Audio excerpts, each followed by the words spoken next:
한 주간도 여러 일상에서 또 생활하시고 살아오시느냐고 수고 많이 하셨습니다. 오늘 이 시간에 한 주간 동안의 피곤함과 지침 또 여러 가지의 또 마음의 어려운 부분들이 있다면 예수 그리스도의 은혜로 말미암아 회복되어지고 치유되어지고 새 힘 얻는 시간 되시기를 간절히 바랍니다. 1년 중에 지금이 참 날씨가 선선하기도 하지만 뜨겁기도 합니다. 특히 저희 교회는 지금이 가장 헷갈릴 때입니다. 오늘도 아침에 히터를 틀어야 되나 아니면 말아야 되나 옷은 뭘 입어야 되나 이렇게 고민하게 되죠. 그래서 저 예배당이 지하에 있으니 아주 시원합니다. 그런데 또 어떤 분에게는 조금 서늘할 수도 있을 것 같아요. 그렇다고 히터를 틀으면 더울 것 같고 하여튼 헷갈리는 때가 한 몇 주 있을 겁니다. 조금 춥다 싶으시면 오실 때 얇은 겉옷을 챙기시면 좋으실 것 같고 좋다 그러면 시원함을 느끼시면 좋을 것 같습니다. 자, 우리 한국 사람이라면 남녀노소를 불구하고 보편적으로 많이 사용하는 메신저가 있습니다. 뭐 다 쓰는 거니까 카카오톡 우리가 가장 많이 쓰고 있습니다. 카카오톡에 여러 기능들이 있는데 제 개인적으로는 요즘에 아주 편리한 기능이 있어서 좋습니다. 그게 뭐냐면 좀 그것이 나온 기능이 추가된 것은 좀 된 것 같아요. 그런데 그 기능이 꽤 쏠쏠합니다. 어떤 거냐면 나에게 어떤 분이 카카오톡 글을 메시지를 보냈습니다. 그러면 뭔가 반응을 해야 될 때가 있는데 예전에는 저는 좀 성격상 좀 이렇게 답글을 정성스럽게 달려고 하는데 그게 힘들 때가 있어요. 이게 문자를 계속 입력해야 되고 그래서 좀 문자 이모티콘을 그림 이모티콘을 딱 보내면은 좋을 때도 있지만 어떤 분에게 좀 실례 아닌가? 그리고 저는 또 돈을 주고 이모티콘을 사지 않아서 무료로 제공하는 이모티콘만 쓰니까 그림이 또 한정돼 있어요. 그래서 몇 글자 쓰자니 번거로울 때가 있고 이미지를 보내자니 조금 마음에 안 들 때도 있고 또 뭔가 조금 격이 안 맞을 때도 있고 그러던 차에 어떤 기능이 나왔냐면 상대방이 보낸 글의 밑에다가 요만 동그란 걸로 해서 엄지척이든지 하트든지 표정이든지 요만합니다. 그거를 누르면 딱 그 밑에 글에 딱 붙어져요. 그래서 그 기능이 제게 너무 좋더라고요. 혹시 아십니까? 제가 설명하는 거를요. 그래서 언제부턴가 우리 교육자들도 관악서 지방 교육자 단톡방이 있는데 젊은 교육자들이 뭘 글을 올리면 뭘 딱 트는데 엄지가 딱 올라와요. 이렇게 보니까 역시 젊은 교육자들이 빠릅니다. 30대, 40대 교육자들은 무슨 말을 달기보다 엄지척 아니면 하트 이렇게 딱딱딱 올려요.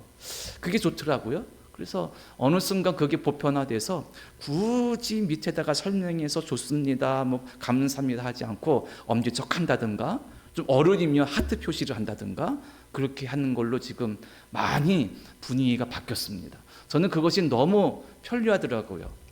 왜 그러냐 하면 우리 인간관계 중에 가장 중요한 게 소통이잖아요. 소통. 상대방이 나한테 뭔가를 마음을 전해주면 그것에 대한 반응이 있어야 되는데 그 반응을 어떻게 할 것인가. 저는 나름대로 정성스럽게 마음으로 반응하고 싶은데 때로 그걸 다는 게 너무 힘들 때가 있어요. 번거로울 때가, 시간도 없을 때가 있고. 그것이 좋더라. 자, 또 한 가지 우리나라 제품 중에 전 세계에서 히트치는 상품이 있습니다. 제가 한번 힌트를 드려볼게요. 뭘까요? 탈북민들, 그러니까 북한에서 탈출하신 분들은 그 북한에서 그거 하나는요 어마어마하게 귀하고 비싸다고 합니다. 그거 하나 얻으려면 엄청난 돈을 줘야 된다고 합니다. 좀 더 힌트를 드리면 저는 군 생활할 때 이거 하나 얻어먹으려고 헌혈도 했습니다. 당시 군인들은 줄 서서. 우리 권사님이나 또 박 권사님 아시겠죠? 우리 권사님은 그보다 좀 더 윗세대시니까 그거 하나 얻어먹으려고 헌혈 버스가 오면 병사들 줄 서서 헌혈했는데 그 헌혈하고 핏값으로 그거 줬습니다. 뭘까요? 초코파이 맞습니다. 와, 제가 오늘 끝나고 2개 사드릴게요. 2개. 네. 자, 그런데 이 초코파이가 수십 년 동안 인기를 잃어버리지 않고 전 세계에서 히트 상품이 된 것 중에 하나가 광고인데요. 특히 우리나라 광고에 누구나 다 아는 그 초코파이 CM송이 있어요. 그 가사가 뭐냐면 말하지 않아도 알아요. 마음속에 있다는 걸. 그리고 옆에 한자로 정이란 글자가 딱 나옵니다.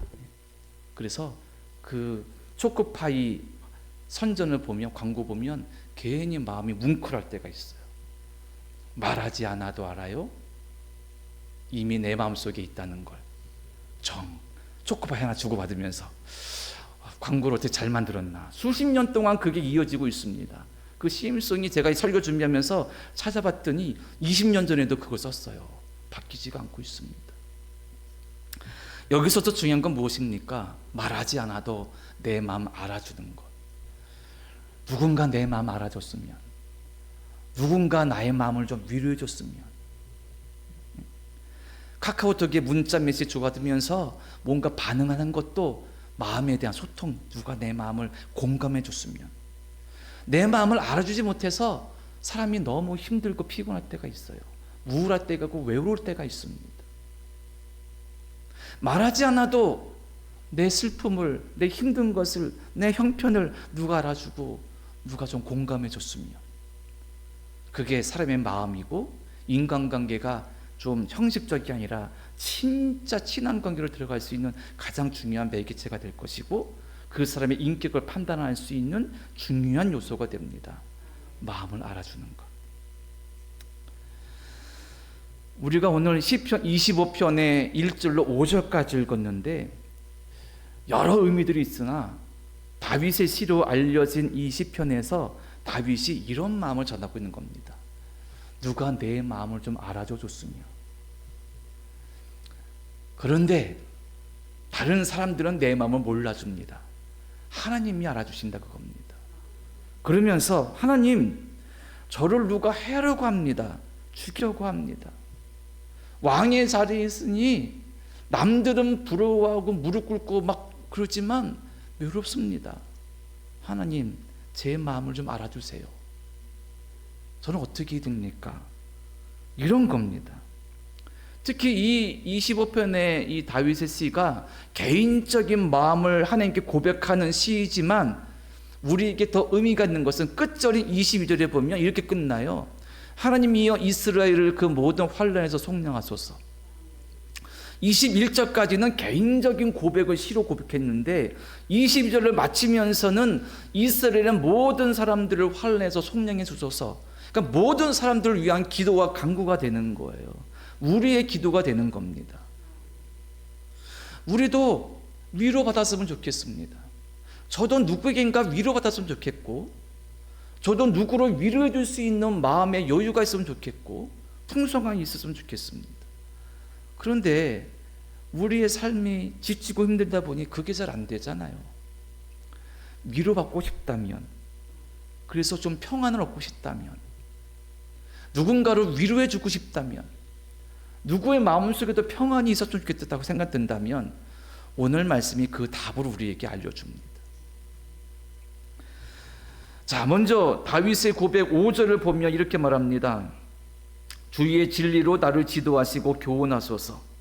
주는 내 구원의 하나님이시니 내가 종일 주를 기다리나이다. 아멘. 5절까지 본문으로 끝났는데 제 개인적으로 5절까지의 말씀 중에 가장 중요한 핵심적인 문장이 이겁니다. 내가 종일 주님을 기다립니다. 이와 연결되는 말씀이 곳곳에 있습니다. 1절에 여호와여 나의 영혼이 주를 우러러 보나이다. 우러러 본다는 이 말을 세번역 성경은 기다린다라고 번역했습니다. 2절 처음에 나의 하나님이여 내가 주께 의지하였사오니, 의지한다, 하나님 기다리고 하나님 바라본다, 그런 뜻이지 않겠습니까? 자, 그렇다면 내가 종일 기다린다, 하나님 향하여서 주님을 기다린다, 이 기다림의 의미는 무엇일까라는 겁니다. 그래서 5절을 좀 더 자세히 살펴보니까 다윗은 5절에서 두 가지를 말합니다. 하나는 5절 전반부에 주의 진리로 나를 지도하시고 교훈하소서. 다른 하나는 제가 읽은 대로 내가 종일 주님을 기다립니다. 5절에 두 가지, 하나는 교훈해 주십시오, 하나는 제가 기다리겠습니다. 기다립니다. 자, 교훈이라는 말은 누군가에게 가르침을 받는 것이 아니겠습니까? 다윗이 하나님께 뭔가 가르침을 받고 싶어요. 알고 싶습니다. 하나님, 당신께서 나에게 좀 알려주셨으면 좋겠습니다. 가르쳐 주셨으면 좋겠습니다. 무엇을? 4절과 5절을 연결해서 보면, 4절 보면 여호와의 주의 도를 내게 보이시고, 주의 도를, 끝에 보면 주의 길을 내게 가르치소서, 5절에 주의 진로 나를 지도하시고. 그러니까 하나님, 주님의 도, 주님의 길, 주님의 길을 제게 알려주세요, 강구하는 겁니다. 아, 지금 다윗이 왕의 자리에 있는데 뭔가 마음에 고통이 있습니다. 외적으로는 자꾸 나를 죽이려고 그래요. 적대자들이. 왕의 자리에 앉았지만 마음에 뭔가 채워지지 않는 공허함이 있어요. 어떻게 해야 될지. 그래서 말합니다. 주의 도를, 주의 길을, 주의 진리를 가르쳐 주세요. 교훈해 주세요. 그런데 생각해 보니 주의 도는 무엇이고 주의 길은 뭐며 주의 진리는 뭘까? 다윗이 알고 싶은 주의 도, 주의 길, 주의 어떤 진리는 무엇일까? 아무리 생각해도 감이 잡히지 않습니다. 물론 나름 목사이니 나름 목회를 해온 지금까지의 여정과 공부해온 신학적인 내용으로 주저리 말할 수는 있을 겁니다. 그런데 솔직히 잘 모르겠습니다. 주의 도가 무엇인지, 주의 길은 어떤 길인지, 주의 진리는 무엇인지 다윗도 잘 모르고 있는 거예요. 사람들이 안다고 말하지만 모르는 겁니다. 그런데 어쩌면 이게 답일지 모릅니다. 주의 도를 설명할 수 있습니다. 아, 도, 예수 그리스도의 도, 십자가의 도. 주의 길, 주의 진리 나름 설명할 수 있는데 다 알지 못합니다. 왜? 우리가 사람이기 때문입니다. 모르기 때문에 교훈해 주소서, 이게 어쩌면 답입니다. 다윗이 알고 싶은 것이 있습니다. 깨닫고 싶은 것이 있어요. 그런데 다윗이 설마 하나님, 제가 뭐해서 먹고 살아야 될지 알려주세요, 그것을 구하진 않았겠죠. 하나님, 제가 이스라엘을 다스리는데 이런 정책을 펴고 싶어요, 이거 알려주세요, 그거를 구하진 않았겠죠. 어쩌면 다 알지 못하겠으나 다윗이 이런 거를 하나님께 가르쳐 달라고 기도했는지 모릅니다. 하나님, 왜 이렇게 하십니까? 당신께서 세우신 이스라엘을 왜 이렇게 힘들게 하십니까? 이 나라에는 왜 강성한 힘을 주시지 않고 큰 은혜를 베풀어 주시지 않습니까? 하나님, 저는 왜 늘 목숨의 위협을 받으면서 쫓겨다니면서 불안해야 됩니까? 하나님, 내 원수들은 잘 먹고 잘 사는데 왜 그렇게 방치해 두십니까? 하나님, 제가 왕이 됐지만 마음속에 있는 마음의 공허함이 있습니다. 어떻게 해야 됩니까? 하나님, 많은 사람들이 왕이라고 저에게 무릎 꿇고 막 복종하는데 저는 불안과 염려가 여전히 가득해입니다. 제 마음속에 있는 이 고통은 어떻게 해야 됩니까? 어쩌면 다윗이 이것을 하나님께 가르쳐 달라고 기도하고 있는지 몰라요. 아무리 왕의 자리에 앉았지만 고민과 번뇌와 고통이 끊이지 않습니다. 많은 군사들은 자기를 지키지만 언제 내가 밤에 암살당할지, 언제 못된 사람이 침입해서 나를 해할지 모르는 염려 속에, 두려움 속에 살고 있습니다. 다윗만 그럴까? 우리 모두가 그렇습니다. 내가 다윗처럼 높은 자리에 앉아본 수도 없고 그런 경험도 없지만, 다윗에 비한다면 아주 초라한 내 인생이지만 내 마음속에, 내 삶에도 고통이 있습니다. 번민이 있어요. 힘든 것이 있고 지치는 것이 있고 알 수 없는 삶 때문에 불안감이 있고 염려가 끊이지 않게 몰려옵니다. 거대한 산 같은 것이 내 앞에 있어서 앞이 앞에 있는 막막한 가운데 내 마음의 평안을 찾기가 힘들어요. 이런 거대한 산과 같은 알 수 없는 고통과 번뇌 가운데 다윗이 뭘 고백하느냐? 내가 종일 주님을 기다립니다. 이렇게 고백하고 있는 겁니다. 참 멋진 말이죠. 내가 종일 주님을 기다리나이다. 신앙의 말로 이처럼 멋진 말이 있을까요? 그런데 우리는 성경을 읽으면서 멋진 표현에 익숙해져 있어요. 멋진 표현의 말씀을 암송하고 익숙하고 그것에서 은혜 받아요. 그런데 그 멋진 말 속에 있는 깊은 심연의 의미는 잘 모르는 경우가 있어요. 내가 종일 주님을 기다립니다. 이 멋진 표현의 진짜 의미는 무엇일까라는 겁니다. 신앙적인 면에서 기다린다 그러면, 즉 주님을 기다린다 그러면 어떤 것이 생각납니까? 저는 이런 것이 생각납니다. 주님을 기다린다. 열심히 노력해요. 신앙적으로 열심히 기도해요. 수도원이나 기도원적인 삶의 부분이 모습이 연상이 돼요. 수도원에 들어가서 금식하고 하루 종일 기도하고 묵상합니다. 정자세로 앉아서 묵상하고 기도하고 하나님만 생각해요.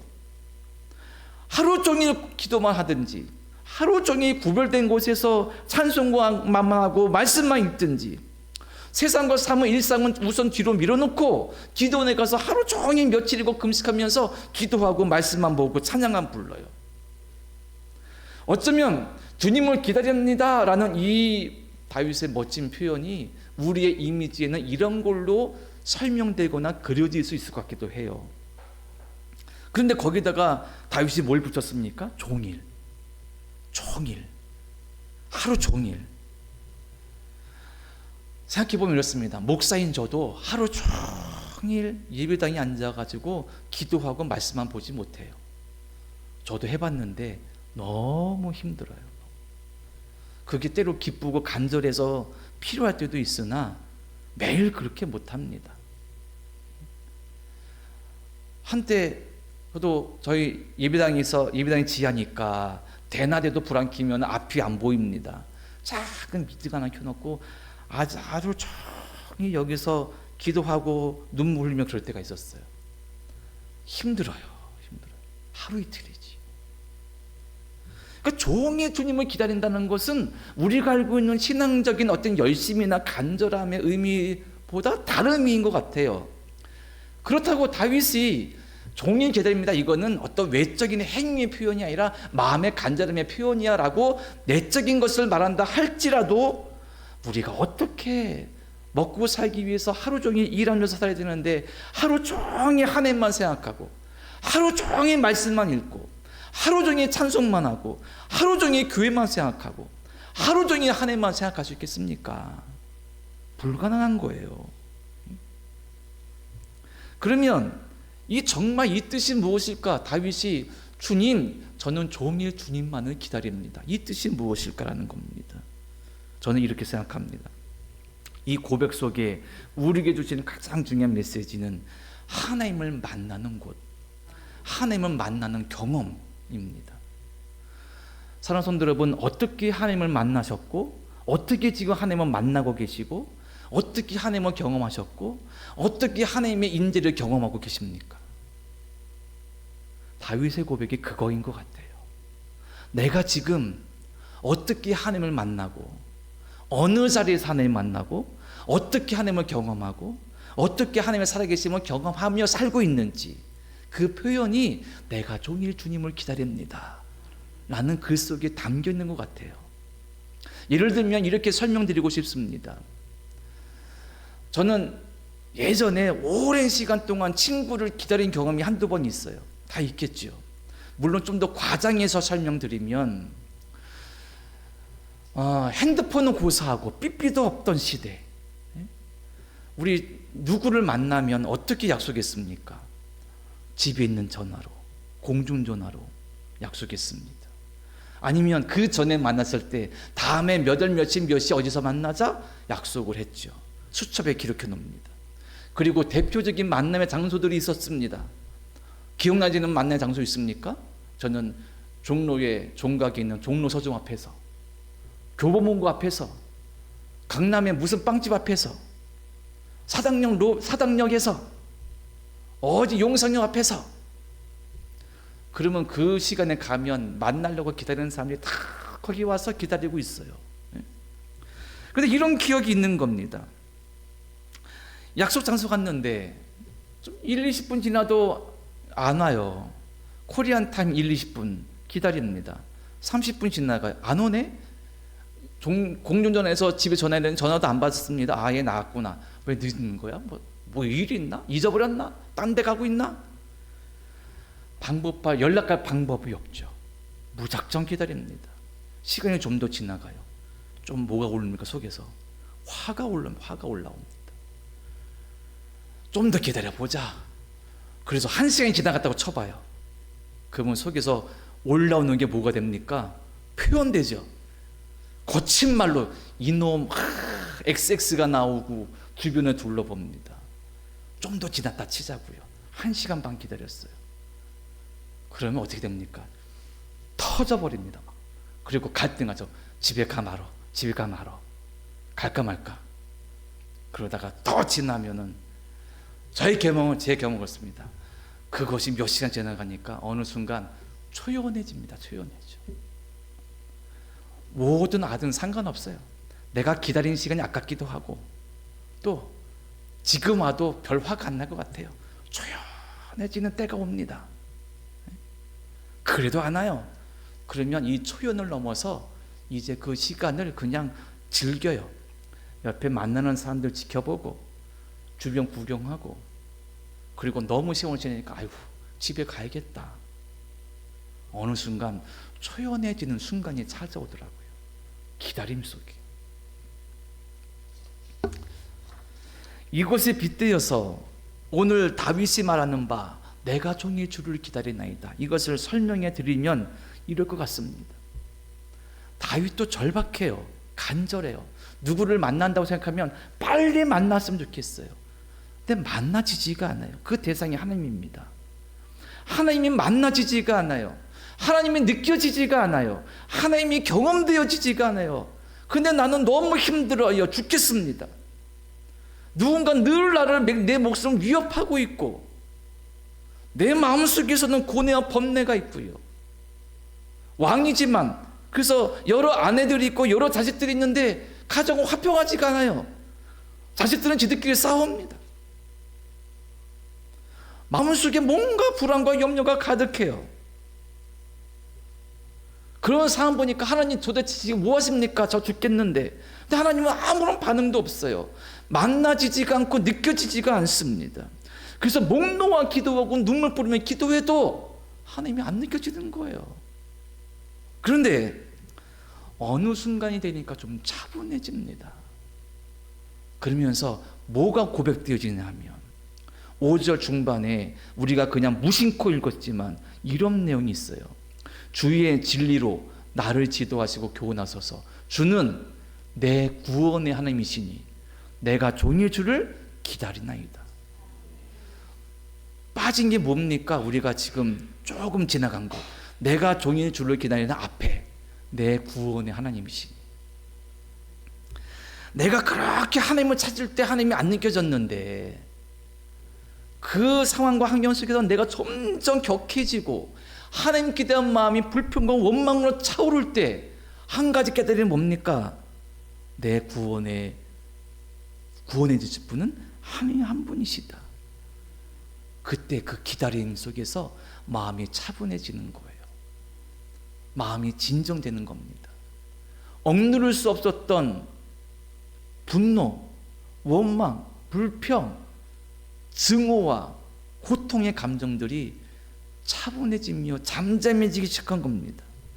그리고 내 구원의 하나님을 기다리는 겁니다. 이때 기다리는 뭘까요? 붙잡는 겁니다. 의지하는 겁니다.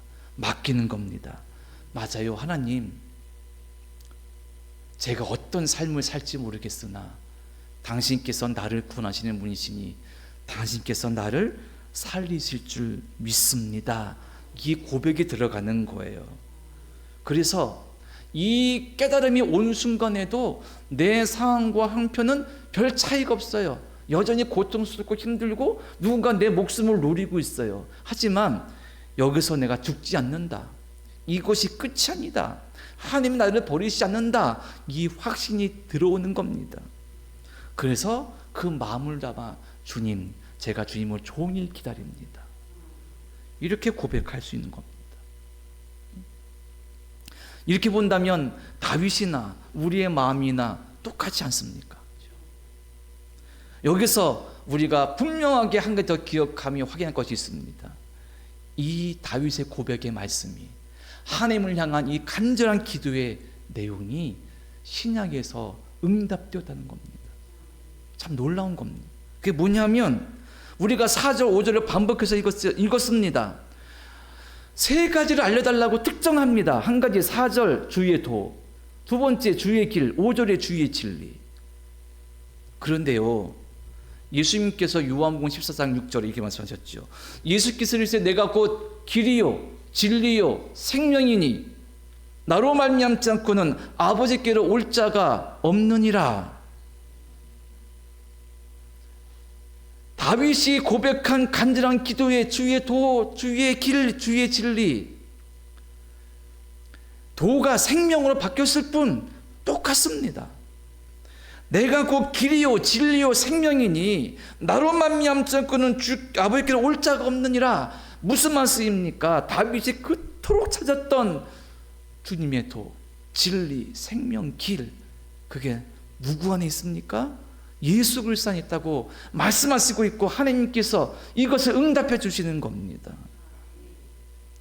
때문에 우리의 삶은 알 수가 없어요. 왜 못된 사람은 잘 살고, 왜 선한 사람은 고통받는지, 왜 내 삶은 이렇게 힘든지, 되어지는 일이 없는지, 왜 삶이 이렇게 힘든지 모릅니다. 알 수가 없어요. 내가 해결할 수도 없습니다. 하지만 답이 있다는 겁니다. 그 답이 뭡니까? 다윗이 주의 도, 주의 길, 주의 진리를 간구했는데, 가르쳐 달라고 기도했는데 예수께서 내가 곧 길이요 진리요 생명이다. 즉 예수님께 나아가는 것, 예수님을 기다리는 것, 예수님을 찾는 것, 예수 그리스도를 신뢰하는 것, 예수 그리스도 안에서 드러난 하나님의 사랑을 확신하는 것, 그것이 우리가 가지고 있는 답이라는 사실입니다. 때로 흔히 기다림의 미학이라는 말을 씁니다. 기다림의 미학. 이거는 뭐냐면 인간은 자신의 마음이나 언의 행위들을 되돌아보고 반성하면서 깨달으면서 내적으로 성장한다는 의미를 담고 있습니다. 내 삶을 기다리며 돌아보면서 내가 성장하는 겁니다. 그런데 인생이 어쩌면 이 막연한, 어쩌면 강요된 기다림보다 하나님을 찾고 하나님을 의지하는 기다림 속에서, 그분을 향한 마음과 생각을 가지고 나아가는 그 간절한 기다림 속에서 우리는 진정한 영적 성자가 성숙을 소유할 수 있고 얻을 수 있고 도달할 수 있고, 그래서 그 가운데에서도 내 삶의 진리와 생명의 길로 인도하시는 우리 주님을 붙잡고 의지하며 정말로 믿음으로 나아갈 수 있는 힘을 얻게 된다는 사실입니다. 이 은혜가 오늘 이 시간 우리 모두에게 있기를 간절히 바랍니다. 말씀을 정리합니다. 어떤 글에 제가 들었거든요. 라디오도 들었나요? 책을 읽었나요?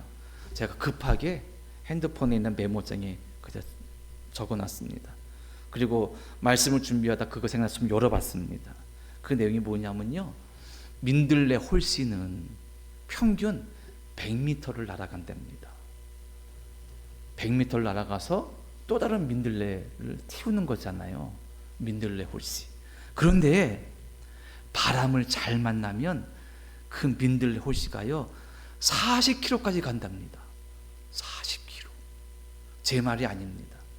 제가 너무 놀라워서 이거는 설교 때 한번 인용해야겠다 해서 적어놓은 거예요. 평균적으로 100m 바람 따라 날아가는 민들레 홀씨가요 바람을 잘 만나면 40km를 날아간답니다. 어마어마하죠. 저는 이렇게 표현하고 싶습니다. 우리가 진정 하나님 만나면, 하나님을 경험한다면 우리는 날아갈 수 있습니다. 날아간다는 건 무엇이냐 하면 내 세상의 삶과 환경과 어려운 삶의 처지를 회피하고 도망가서 멀리 날아가는 것이 아니라 새로운 지경에서 새로운 시야로, 새로운 가치관으로 내 삶을 바라볼 수 있는, 마치 저 위에서 저 아래를 바라보는 것처럼 넓은 시야로 바라볼 수 있다는 것입니다. 내가 넓은 시야로 높은 곳에서 내 삶을 바라볼 수 있다면 그 삶 속에는 고통이 있습니다. 염려가 있습니다. 실패가 있습니다. 불안이 있습니다. 증오가 있습니다. 답답함이 있습니다. 그런데 이전에 내가 날지 못할 때는 거기서 고통스러워 버둥버둥 살았어요. 그런데 하나님을 기다리며 하나님을 만나고 경험하는 체험을 얻게 되니 높이서 보면서 하나님이 그 가운데 이 가운데 나를 살리시는구나, 이걸 깨닫게 된다는 것이죠. 이게 복음이고 믿음 아니겠습니까? 하나님께서 이렇게 당신을 기다리는 자를 높이 드시고 쓰시고 사용하시며 복주일 줄로 믿습니다. 지치고 힘든 일상 가운데 살아가시는 줄 압니다. 때로 소망도 안 보이고 앞날이 불안하고 염려돼서 암담할 때도 있는 줄 압니다. 언제 닥쳐올지 모르는 불행 때문에 불안불안하기도 할 것입니다. 하지만 나의 구원자 되시는 우리 하나님을 종일 기다리는 마음으로 우리가 한 걸음 한 걸음 나아갈 때 우리 하나님께서 우리의 삶에 힘 주시고 복 주시고 진리와 생명으로 인도하시며 또한 주어진 사명들을 감당할 수 있는 믿음의 삶을 살도록 우리를 지키시고 보호하실 줄로 믿습니다. 이 믿음으로 더욱 강건한 우리 모두가 되시기를 간절히 축원합니다. 기도드립니다. 하나님 아버지 감사합니다. 다윗의 고백처럼 나의 구원자이신 하나님께 기도하며 내가 종일 기다립니다 라는 고백을 드리기를 원합니다. 삶의 자리에서 내 심령 가운데 주님을 기다리게 도와주시고 나의 생명과 진리와 길 되시는 우리 예수님 바라보며 믿음으로 우리의 삶을 살아내며 주님과 동행하며 또 주어진 맡겨진 사명을 감당할 수 있는 힘을 주님 공급하여 주시옵소서. 그리하여 주님과 함께 멀리 날며 이 세상이 알 수 없는 것을 깨닫고 예수님의 눈으로 바라보며 감사와 찬송으로 나아갈 수 있는 힘을 주님 공급하여 주시옵소서. 예수님의 이름으로 기도드립니다. 아멘.